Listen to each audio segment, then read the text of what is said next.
So, when it comes to managing your finances, having a broke mindset is a big disadvantage. It can cause you to be resistant to change, it can cause you to miss out on opportunities, and it can kill all your motivation to succeed.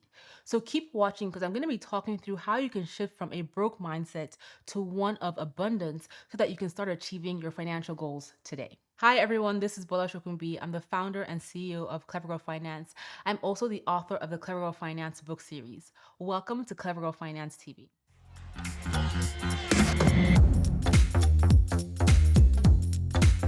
So in today's video, I'm going to be talking about key mindset shifts you need to take, especially if you're coming from a perspective of having a broke mindset in order to be able to achieve financial abundance. And when it comes to having a broke mindset, I have been there, especially when it came to saving money and starting my business. I would tell myself all the reasons why I could not succeed. I will tell myself why certain successes and paths were not for me. And I would make excuses as to why things were too hard and this is why I was not doing them.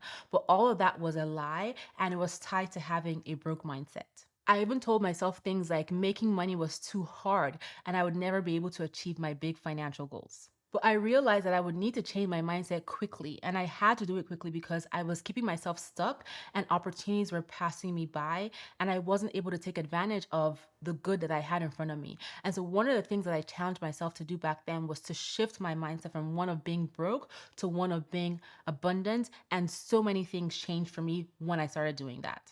And so the good news is that it is totally possible to shift from having a broke mindset to having one of abundance. But first, let's define what a broke mindset is. So, what does it mean to have a broke mindset? And so, a broke mindset is essentially when your thinking revolves around scarcity and lack.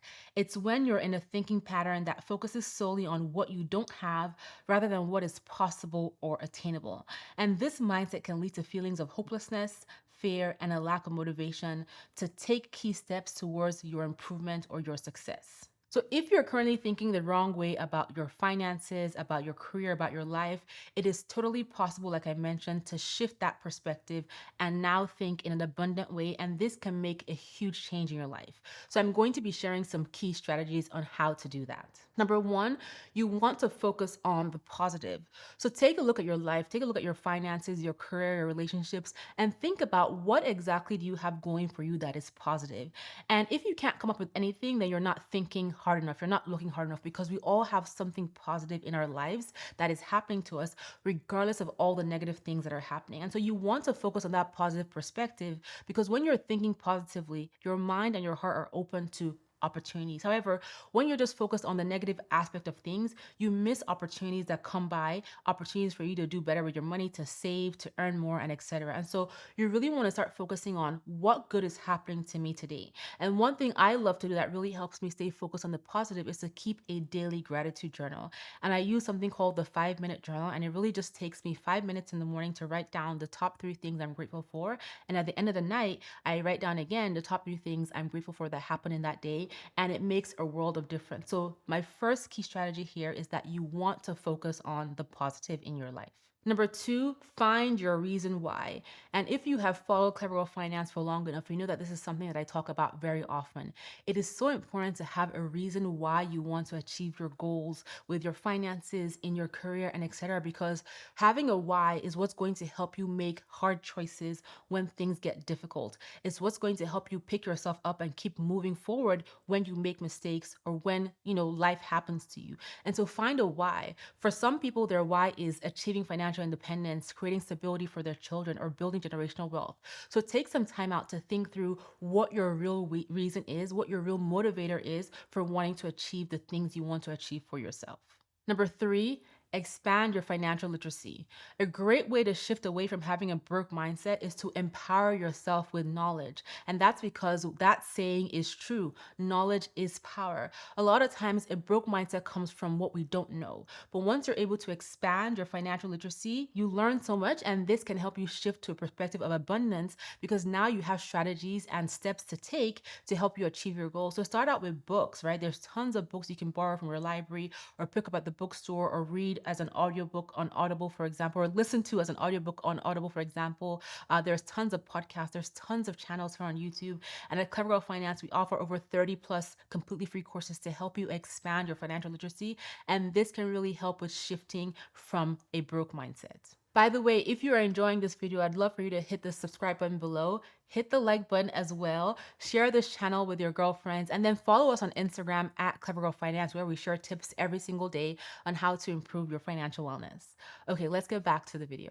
Number 4, get comfortable living within your means. And this is essentially making sure that you are spending less than you earn. And if you are not earning enough, you're finding ways to increase your income either through overtime hours, a better paying job, a part-time job, or a side hustle. It's really important that you're able to live within your means, or try your best to. This way you're not accumulating additional debt or any unnecessary debts. Because a lot of times when you're overwhelmed with debt and bills, you can start to think negatively about money because you just don't have enough coming in. And so one thing you want to challenge yourself to do is to live within your means, especially if you're earning well. Set up a budget, plan your finances accordingly, plan your expenses accordingly, and focus on living within your means. And when I say living within your means, I'm not saying that you should punish yourself and you can't enjoy the good things of life. It means having a budget and building that splurge, those fun times, the things you love to do into your budget so that you can do them within reason without exceeding, right, your earnings. And so it's really important that you are able to live within your means, because that helps you, again, shift away from having that broke mindset, because you have enough and you can plan accordingly according to the enough that you have. Number 5, get creative to change your financial situation.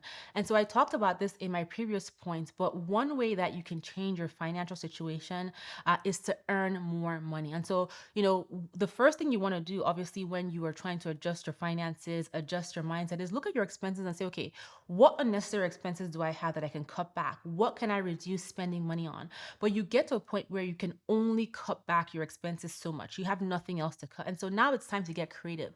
What can you do to earn more money, right? How can you bring more money into your house on a consistent basis or even on a one-time basis? Are there things that you own that you don't need, you don't want, that you can sell, things of value, right? In your garage, your kitchen, your kids' closets?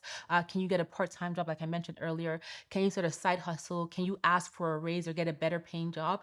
You want to think of creative ways to increase your income, because when you have more money coming in, then you're able to more easily focus on abundance in your life, right? And so get creative to change your financial situation. So as opposed to spending time in a broke mindset thinking about what you don't have, take some time out to get creative and say, okay, I know I don't have this right now, but what can I do to bring more money in to increase my income and achieve my financial goals? Number 6, build up your savings habits. And there's nothing like having more money in the bank that can give you a positive boost when it comes to your mindset. So think about ways that you can save more money. A simple way to save more money is to automate your savings, because studies show that when people automate, they are more likely to save more money on average than those who don't. And this is simply because when that money hits your bank account, it's automatically going to your savings account. Whereas if you are not automating your savings and you haven't built up that savings habit, you're going to have mental debates with yourself as to whether to spend that money or not, or you will find that money just slipping through your fingers and you won't be able to account for it when you look at where you spent the money. So focus on building up your habit of savings, either by setting reminders on your phone, automating your transfers to savings, and be sure to build a line item into your budget specifically to save money. And as you see that money grow in your savings account and your investment account, you're going to have a boost to your abundance mindset. And as you achieve your savings goals, consider rewarding yourself with something you want to do, something you want to buy to help you stay motivated, right? There's nothing wrong with enjoying yourself as you work towards achieving your financial goals. In fact, it can really help you stay motivated and inspired. And it's all about making sure that when you are rewarding yourself, you're doing it within reason so you don't derail your goals. And so as you transition away from a broke mindset to one of abundance, be patient with yourself.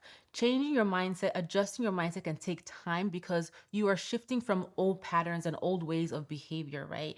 You are trying to change the way you think, and you're trying to reinforce it with positive actions that you're taking for your finances, for your career, and etc. So be patient with yourself. I know that it is totally worth it. And if you find yourself back in that broke mindset space, dust yourself off, remember what you have, focus on the positive, and just write down your gratitude list. That definitely helps me all the time. So, what steps are you going to be taking to adjust your mindset, or what steps are you currently taking now that you have found very helpful in terms of maintaining your abundance mindset? Share in the comments. I would love to know.